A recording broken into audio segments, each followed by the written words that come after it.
नमस्कार, स्वागत है आपका एबीपी न्यूज में। आपके साथ मैं हूं अखिलेश आनंद और वक्त हो गया है उस शो का जो जनता की आवाज है, यानी घंटी बजाओ। घंटी बजाओ में आरोप प्रत्यारोप वाली खबरें नहीं दिखाई जाती, कहीं सुनी बातें नहीं होती, बल्कि आंकड़ों पर आधारित रिपोर्ट दिखाकर सरकार से जवाब मांगा जाता है। तो हमारे लिए खबर वही जिससे सीधा आम इंसान की जिंदगी प्रभावित हो। आज घंटी बजाओ में बेरोजगार नौजवानों की आवाज को मंच दिया जा रहा है। और जरा सोचिए, इससे बड़ी त्रासदी क्या हो सकती है। नौजवानों को नौकरी तो नहीं मिल रही, सरकार उनकी भर्ती परीक्षाएं तक ढंग से आयोजित नहीं कर पा रही है। आपने देखा अभी किस तरह बिहार से लेकर यूपी तक में छात्रों का आक्रोश नजर आया। छात्रों के हिंसात्मक विरोध को सही नहीं कहा जा सकता, लेकिन सुनहरे भविष्य के ख्वाब संजोने वाले नौजवान अगर उपद्रव करने पर उतर आए तो उनकी मनोदशा और पीड़ा को भी समझने की जरूरत है। आज घंटी बजाओ में हम आपको बेरोजगारी का हाल तो दिखाएंगे ही, चुनावी राज्यों में आजकल मुफ्त वाले वादे कर वोट बटोरने का खेल धड़ल्ले से चल रहा है। जरा कोई इन नेताओं से पूछे, फ्री तो छोड़ो, जो हमारा हक है यानी रोजगार वही दे दो। तो आज 8422840000 पर नौजवानों के सपनों को कुचलने वाले सिस्टम और सरकार के खिलाफ घंटी बजाइए।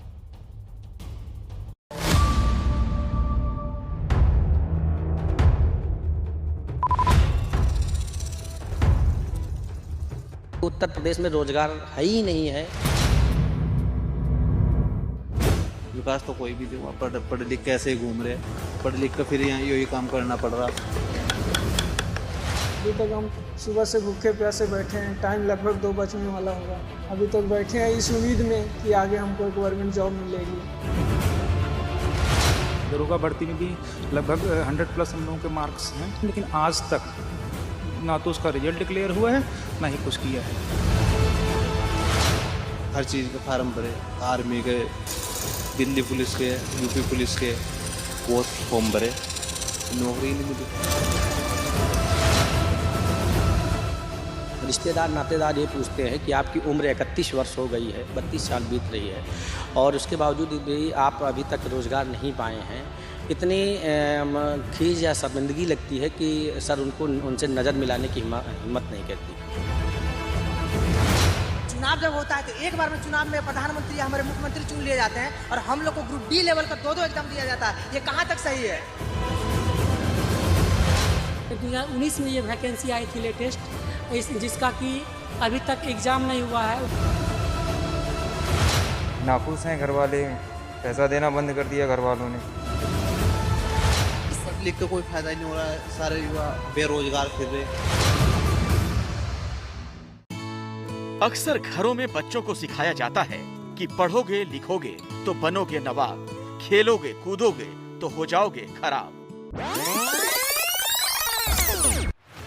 लेकिन बदलते वक्त के साथ ये कहावत भी अपने मायने बदल चुकी है। देश में नौकरियों की हालत देखते हुए आज का युवा कहता है पढ़ोगे लिखोगे तो बनोगे बेरोजगार। पढ़ लिख के कोई फायदा नहीं हो रहा, सारे युवा बेरोजगार फिर रहे। अब हमारे साथी या रिश्तेदार नातेदार ये पूछते हैं कि आपकी उम्र 31 वर्ष हो गई है, 32 साल बीत रही है और उसके बावजूद भी आप अभी तक रोज़गार नहीं पाए हैं। इतनी खीज या शर्मिंदगी लगती है कि सर उनसे नज़र मिलाने की हिम्मत नहीं करती। हमारे दबाव को इस तरीके से महसूस कर सकते हैं कि जब हम लोग किसी रिलेशन में जाते हैं तो एक तरीके से कोना ढूंढते रहते हैं कि कोई ये न पूछ ले कि हाँ भैया तुमको अभी रोज़गार मिला नहीं मिला, नौकरी मिली नहीं मिली। बेरोजगार युवाओं के इस दर्द को समझना जरूरी है, क्योंकि पढ़ लिख कर भी कोई नौकरी नहीं मिलने से होने वाली निराशा कई बार इन्हें ऐसे अकेलेपन में ढकेल देती है जहां से वापस लाना बहुत मुश्किल हो जाता है। फैजाबाद के सुशील पिछले कई सालों से लखनऊ के इस छोटे से कमरे में अकेले रह रहे हैं। यहाँ रहकर वो प्रतियोगी परीक्षाओं की तैयारी करते हैं। कहीं भी कोई वैकेंसी निकलती है, फॉर्म भरते हैं, एग्जाम देते हैं, लेकिन आज तक कोई नौकरी मिल नहीं पाई। अब जरा उनकी डिग्रियों पर भी गौर करिए। सुशील डबल पोस्ट ग्रेजुएट हैं। उन्होंने पॉलिटिकल साइंस में एमए किया है, गणित में एमएससी और हाल ही में एलएलबी यानी कानून की डिग्री भी हासिल कर ली। लेकिन इतनी डिग्रियों के बाद भी उन्होंने कुछ समय पहले किस नौकरी के लिए अप्लाई किया, वो सुनिए जरा। सबसे छोटी नौकरी कौन सी आवेदन किया? सफाई कर्मी की आवेदन किया था, लेकिन उसमें भी हमारा सिलेक्शन नहीं हो पाया है।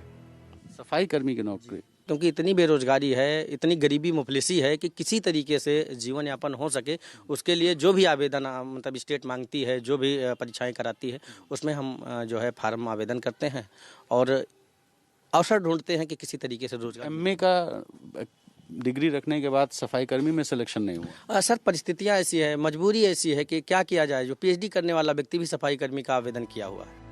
3 डिग्रियां लेकर भी सुशील सफाई कर्मचारी बनने को सिर्फ इसलिए तैयार थे जिससे कोई नौकरी तो मिल जाए। घर वाले उन्हें टीचर बनाना चाहते थे। उन्होंने यूपी में 69,000 शिक्षक भर्ती की परीक्षा भी दी, लेकिन विवादों के कारण वो नौकरी भी लटक गई। सुशील की तरह ही भास्कर भी पोस्ट ग्रेजुएट हैं। उन्होंने फिजिक्स में एमएससी किया, बीएड किया, टीईटी क्वालिफाई कर चुके हैं। ये सब करने के बाद वो नौकरी की तैयारी में लग गए। अपना शहर सीतापुर छोड़कर लखनऊ आ गए, किराए का कमरा लिया। पिछले 4.5 साल में वो करीब दर्जन भर परीक्षाएं दे चुके हैं, लेकिन कोई भी परीक्षा भर्ती की प्रक्रिया तक पहुंच ही नहीं पाई। अभी 69,000 का एक प्रकरण ले लीजिए, उसमें हम लोग पूरी तैयारी किए, सब कुछ किए, क्वालिफाई किए, 100+ मार्क्स लाए, मेरिट में भी लाए, लेकिन आरक्षण जो हम लोगों को मिलना चाहिए था आरक्षित वर्ग के अभ्यर्थियों को, वो नहीं मिला, जिसके कारण हम लोगों ने आंदोलन भी किए, लाठियां भी खाई, हर तरीके से कार्य किया और आज तक वो आरक्षण इस सरकार ने पूरा नहीं किया और वर्तमान में वो भी चुनाव अधिसूचना की भेंट चढ़ गया। भास्कर ने रेलवे भर्ती का फॉर्म भी भरा, लेकिन अब वो परीक्षा भी विवादों के कारण स्थगित हो गई है और ऐसे में उनके ऊपर परिवार का दबाव बढ़ता जा रहा है। एक तरीके से कोना ढूंढते रहते हैं कि कोई ये न पूछ ले कि हाँ भैया तुमको वही रोजगार मिला नहीं मिला, नौकरी मिली नहीं मिली, तुमको वही रोजगार मिला नहीं मिला, नौकरी मिली नहीं मिली। इस तरह का दबाव झेलने वाले एक नहीं, हजारों युवा हैं। एनसीआरबी के आंकड़ों के मुताबिक साल 2018 में 2741 बेरोजगार युवकों ने खुदकुशी कर ली। 2019 में 2,851 और 2020 में 3,548, यानी सिर्फ 3 सालों में करीब 15,000 लोगों ने सिर्फ इसलिए जान दे दी क्योंकि उन्हें कोई नौकरी नहीं मिली। किसी भी सरकार या समाज के लिए इससे शर्मनाक कुछ हो ही नहीं सकता कि युवा नौकरी ना होने की वजह से जान देते। अभी रिपोर्ट में आपने देखा, सिर्फ 3 सालों में करीब 10,000 लोगों ने सिर्फ इसलिए जान दे दी क्योंकि उन्हें कोई नौकरी नहीं मिली। सोचिए जरा, उन नौजवानों के माँ बाप, घर वालों पर क्या गुजरी होगी जिनके घर से युवाओं की अर्थी निकली होगी। क्या सरकार की कोई जवाबदेही नहीं? क्या सत्ता सिर्फ खुद मलाई खाने के लिए है या जनता के जीवन को बेहतर बनाने के लिए? आखिर पद खाली होने के बावजूद सरकार वैकेंसी क्यों नहीं निकालती? और वैकेंसी निकलती भी है तो ढंग से परीक्षा आयोजित क्यों नहीं हो पाती? रंजीत उन लाखों अभ्यर्थियों में से एक हैं जिन्होंने रेलवे भर्ती परीक्षा के लिए फॉर्म भरा था। इस छोटे से कमरे में रहकर वो परीक्षा की तैयारी कर रहे थे। उनका सवाल है, सरकार क्यों नहीं समझती कि गरीब और मध्यम वर्ग के लोग किन मुश्किल हालातों में परीक्षाओं की तैयारी करते हैं। यहाँ पे 6x6 का रूम मिलता है और उसी में हम लोग किसी तरह से एडजस्ट करते हैं सर। बहुत मुश्किल से एडजस्ट करना पड़ता है यहाँ पे। सुबह से भूखे प्यासे बैठे हैं, टाइम लगभग 2 बजने वाला होगा। अभी तक बैठे हैं इस उम्मीद में कि आगे हमको गवर्नमेंट जॉब मिलेगी। घर वाले भी इसी उम्मीद पे कायम हैं, मेरा बेटा कुछ करेगा। 2019 में ये वैकेंसी आई थी लेटेस्ट, जिसका कि अभी तक एग्ज़ाम नहीं हुआ है। उसका कोई समय सीमा नहीं है कि कब एग्ज़ाम लेगी, कि इस जन्म में लेगी कि नहीं लेगी, कोई इसका माय बाप नहीं है। पटना के इस इलाके में सैकड़ों ऐसे युवा हैं जो दूसरे शहरों से आकर यहाँ रहते हैं और एक नौकरी के लिए दिन रात पढ़ाई करते हैं, लेकिन नौकरी ना मिलने की निराशा उन्हें इस कदर तोड़ देती है कि नाम पूछने पर वो ये जवाब देते हैं, हमारा नाम बेरोजगार युवा है। बेरोजगार युवा नहीं कहना चाहते हैं गवर्नमेंट को, इतना हमारे घर वाले भी बेरोजगार कहके ही बुलाते हैं। जब बेरोजगारी ही पहचान बन जाए तो सवाल पूछा जाएगा कि क्या कर रही है सरकार। आखिर क्यों नौकरियां नहीं दी जाती? जबकि सच ये है कि अभी भी देश में बड़ी संख्या में सरकारी विभागों में पद खाली पड़े हैं। केंद्र सरकार के अलग अलग मंत्रालयों में ग्रेड ए बी सी के लिए 5,74,289 वैकेंसी है। पुलिस की नौकरी में पूरे भारत में 5,31,737 पद खाली हैं। सिर्फ ग्रामीण क्षेत्रों में स्वास्थ्य कर्मियों के 63,941 पद खाली हैं। 12 पब्लिक सेक्टर बैंकों में 41,177 पद खाली हैं। केंद्रीय विश्वविद्यालयों में प्रोफेसर और असिस्टेंट प्रोफेसर के 6,333 पद खाली हैं। अदालतों में 5,133 पद खाली पड़े हैं। सवाल है कि जब इतनी वैकेंसी है तब भी सरकार नौकरी देने से क्यों भागती है?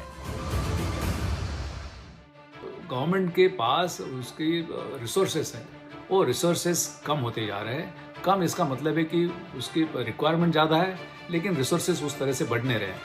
तो उनमें से फिर वो रिसोर्सेस में कुछ एक्सपेंडिचर कम कर सकते हैं का ये दिखाया जाता है, और उसमें से फिर सैलरी के ऊपर जो भी एक्सपेंडिचर वो कम करने के लिए फिर वो पोस्ट में रिक्रूटमेंट नहीं होता है, क्योंकि ये फर्स्ट लेवल का होता है। इसमें पोस्ट वैकेंट रहने की और एक वजह एक भी है कि जो एडमिनिस्ट्रेटिव मशीनरी है जिनके ऊपर ये पोस्ट में रिक्रूटमेंट करने की जिम्मेवारी है, वो लोग उतना ध्यान नहीं देते हैं। तो एग्ज़ाम ऑन टाइम पे लेना और जो लोग चुने जाते हैं उनको अपॉइंटमेंट देना, ये काम जो होता है वो बहुत डिलेड होता है। 2 साल 3 साल इसको लगते हैं। मुझे लगता है वहाँ भी कुछ इम्प्रूवमेंट करने की जरूरत है। कोई भी राज्य हो, कोई भी सरकार हो, हालात एक से हैं। अभी यूपी चुनाव में कांग्रेस और समाजवादी पार्टी सत्ता में आने पर लाखों नौकरियां देने का वादा कर रही है, पर सवाल है जब वो सत्ता में थे तब उन्होंने कितनी नौकरियां दी? अगर दी होती तो यूपी में छात्र नौकरियों के लिए इस तरह भटक नहीं रहे होते। बिहार की हालत तो और ज्यादा खराब है। जहां देश में बेरोजगारी दर 7.9% है, वहीं बिहार में ये 16% पर पहुंच चुकी है। नीतीश कुमार के 34 महीने के इस कार्यकाल में 33 महीने बेरोजगारी दर डबल डिजिट में रही। साफ है कि सरकारें नौकरी देना ही नहीं चाहती, क्योंकि नौकरी देने पर सैलरी देनी पड़ेगी और उस सैलरी के लिए पैसा कहां से आएगा?